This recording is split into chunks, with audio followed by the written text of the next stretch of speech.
las naciones, recuperando el diseño original, presenta al maestro Mario Barroso con Semillas de Vida.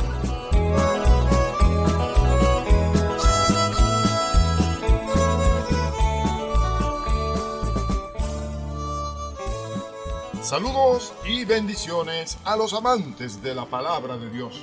Continuamos con el estudio del libro de Apocalipsis y hoy estaremos entregando la enseñanza número 115. Vamos a continuar entonces hablando acerca de la ejecución de los decretos del librito abierto que le fue entregado a Juan, del cual estuvimos dando una introducción en la enseñanza anterior. Recordamos que estamos entrándonos a una segunda sección profética y que éstas se desarrollan de las predicciones contenidas en este librito recibido por Juan en el capítulo 10, versículos 8 al 11. Quiere decir que a partir de este versículo 1 del capítulo 12 hasta el capítulo 22, versículo 5, estamos en la segunda sección profética de lo que Juan nos está compartiendo. Todo esto es concebido desde el punto de vista del pueblo de los santos y de las luchas que ha tenido que sostener contra el Imperio Romano, del Anticristo y de todos los poderes enemigos de Dios. El dragón, es decir, el diablo, según lo dice Juan en el capítulo 20, versículo 2, declara la guerra a los santos sirviéndose de dos bestias que encarnan el poder de Roma y el sacerdocio pagano. El poder de Roma en el aspecto político-militar y el sacerdocio pagano en el aspecto religioso. Así que es la gran persecución de 3 años y medio que se terminará con el juicio de los perseguidores, como lo leemos en el capítulo 14 de este libro, versículos 6 hasta el capítulo 20, versículo 2. Y con la inauguración del reino milenario de Cristo, que va a tener lugar en el capítulo 20, versículo 3 al versículo 6.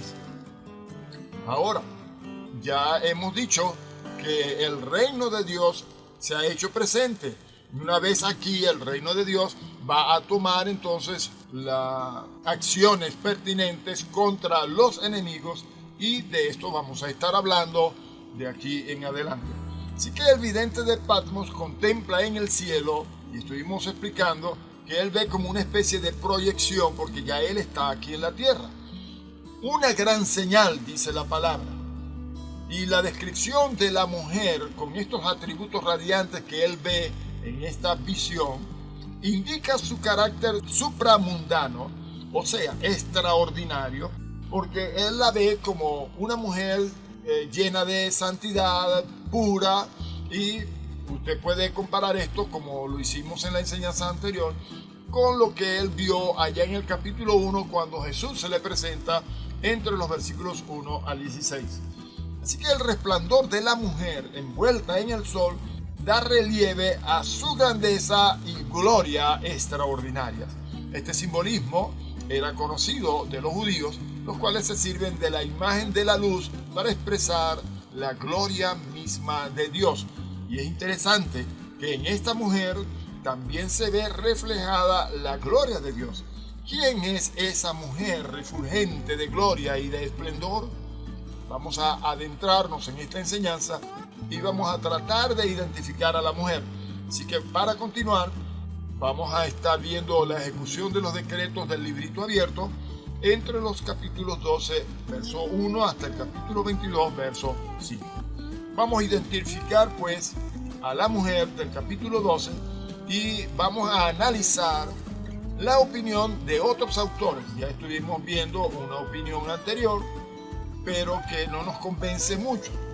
Unos ven en la mujer el símbolo de Israel, para otros sería la figura de la iglesia. Ya hablamos de quienes opinan que la mujer se trata de María, la que dio a luz a Jesús en su forma terrenal. Pero realmente, ¿quién es esta mujer? No faltan, como ya lo hemos dicho, quienes vean en ella simbolizada de alguna manera a María, la madre de Jesús, porque ella fue la que lo parió. los que ven en la mujer la representación de Israel se fundan en razones que a nuestra manera de ver son de mucho peso. Son muchos los lugares de los profetas del Antiguo Testamento en que Israel es representado bajo la figura de una mujer. Dejando aparte la esposa del cantar de los cantares, podemos descubrir esta personificación de Israel en varios textos, como por ejemplo Oseas capítulo 2 versos 19 al 20, que leo. Dice: yo te desposaré conmigo para siempre, y te desposaré conmigo en justicia, juicio, benignidad y misericordia, y te desposaré conmigo en fidelidad, y conocerás a Jehová. También en Ezequiel, en el capítulo 16 y versículo 32 leemos: sino como mujer adúltera que en lugar de su marido recibe a ajenos. Ahora usted también puede leer los versículos 6 al 10 del capítulo 3 de Jeremías que nos hablan acerca de esto. Les invito a que busquen y lean este pasaje. Ahora, en este texto de Ezequiel, nosotros vemos a dos hermanas que se mencionan con los nombres de Ohala y Olivá, que representan a los dos reinos de Samaria y de Judá.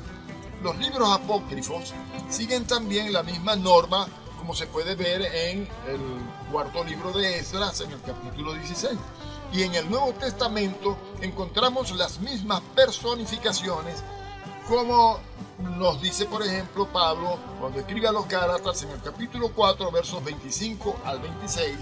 Y asimismo también encontramos en Hebreos varios pasajes que nos hablan al respecto. Vamos a leer. Dice en Gálatas 4, 25 al 26: porque Agar es el monte Sinaí en Arabia y corresponde a la Jerusalén actual, pues ésta, junto con sus hijos, está en esclavitud. Mas la Jerusalén de arriba, la cual es madre de todos nosotros, es libre. Entonces aquí está involucrando a todos los que componen el cuerpo de Cristo, a la iglesia del Señor. En Hebreos 11:10 también dice: porque esperaba la ciudad que tiene fundamentos, cuyo arquitecto y constructor es Dios. Y en Hebreos 12:22 también dice: sino que os habéis acercado al monte de Sión, a la ciudad de Dios vivo, Jerusalén la celestial, a la compañía de muchos millares de ángeles. En Hebreos 13:14 también leemos: porque no tenemos aquí ciudad permanente, sino que buscamos la porvenir. Y en el capítulo 19 de Apocalipsis, en el versículo 8, Juan nos dice: y a ella se le ha concedido que se vista de lino fino, limpio y resplandeciente, porque el lino fino es las acciones justas de los santos. En el capítulo 21, versículo 11 de Apocalipsis dice: teniendo la gloria de Dios, y su fulgor era semejante al de una piedra preciosísima, como piedra de jaspe, diáfana como el cristal.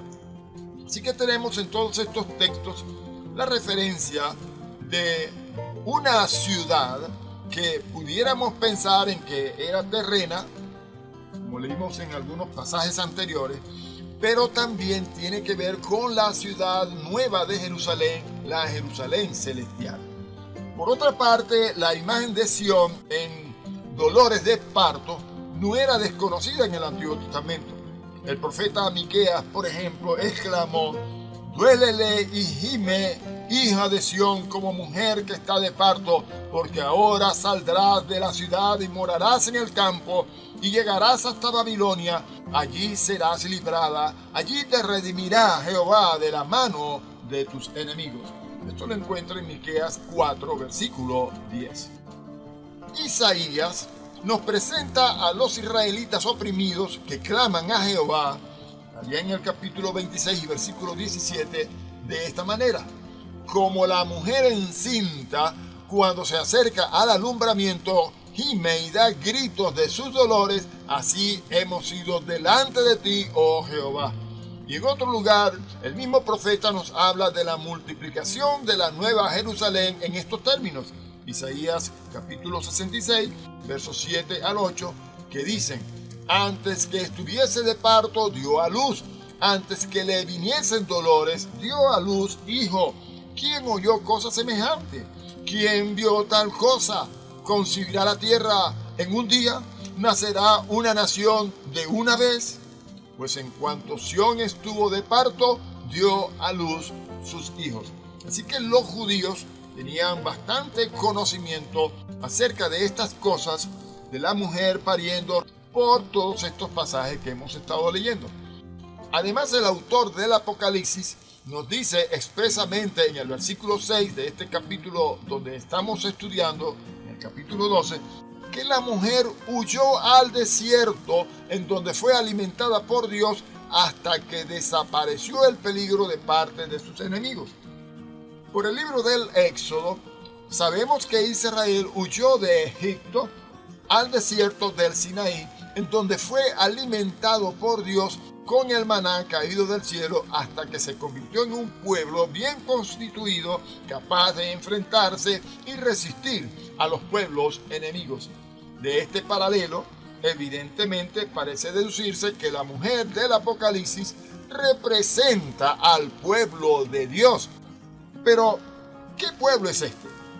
¿Acaso el Israel de la antigua alianza, o más bien el nuevo Israel, es decir, el pueblo de Cristo? Creemos que la mujer de nuestro texto simboliza en primer lugar al Israel del Antiguo Testamento, del cual nació Jesucristo según la carne, y eso es evidente. Y en segundo lugar, también representa al nuevo Israel, o sea, al pueblo de los creyentes del Señor, que será el blanco de todos los ataques del dragón. Esto es el diablo, como ya lo hemos expresado, en los días de esta gran tribulación.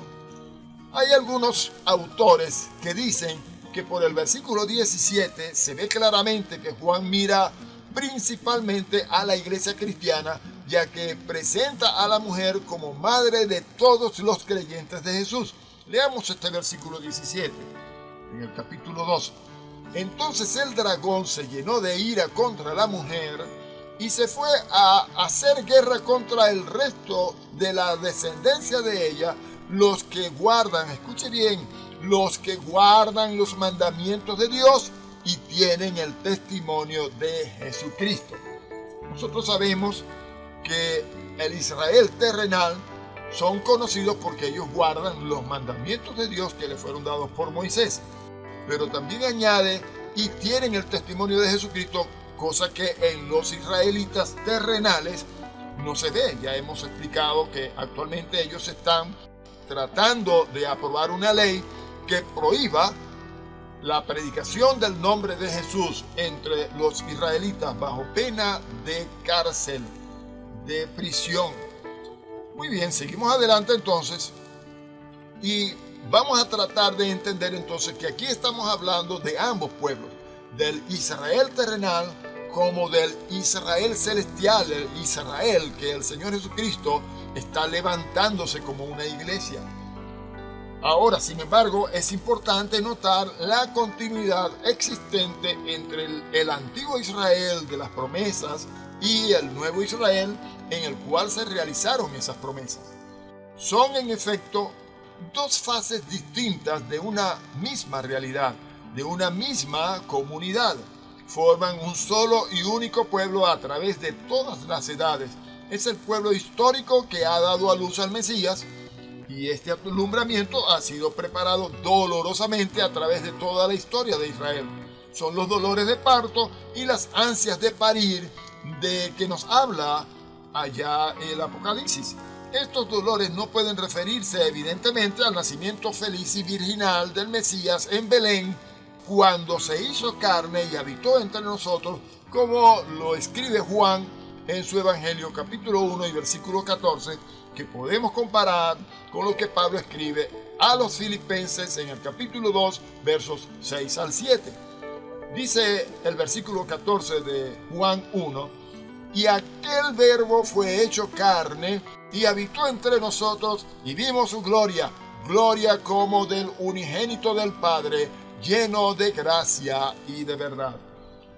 En la carta a los Filipenses 2, 6 al 7 también leemos: el cual siendo en forma de Dios, no estimó el ser igual a Dios como cosa a que aferrarse, sino que se despojó a sí mismo tomando forma de siervo, hecho semejante a los hombres.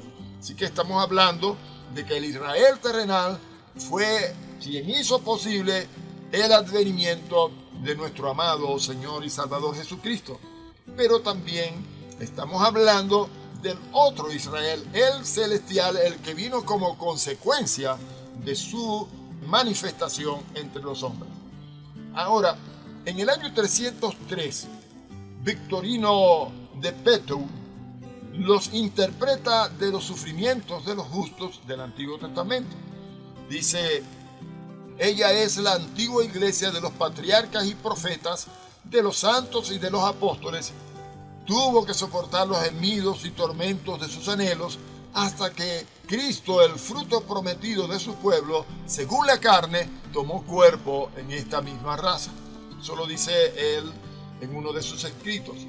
Ahora, los dolores de que nos habla el autor del Apocalipsis tienen una significación bastante simbólica, según la tradición judía, recogida también en Mateo, donde dice en el capítulo 24 y versículo 8: y todo esto será principio de dolores.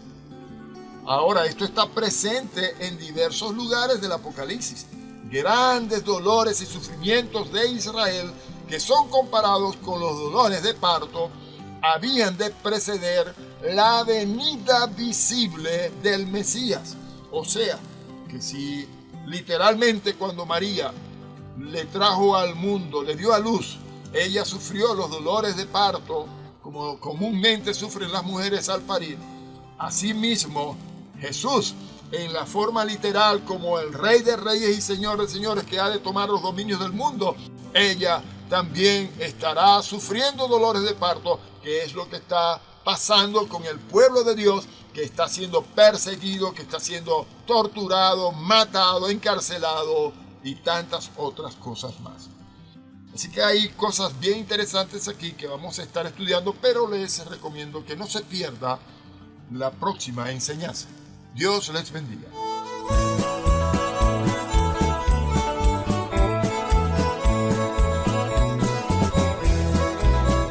Esta serie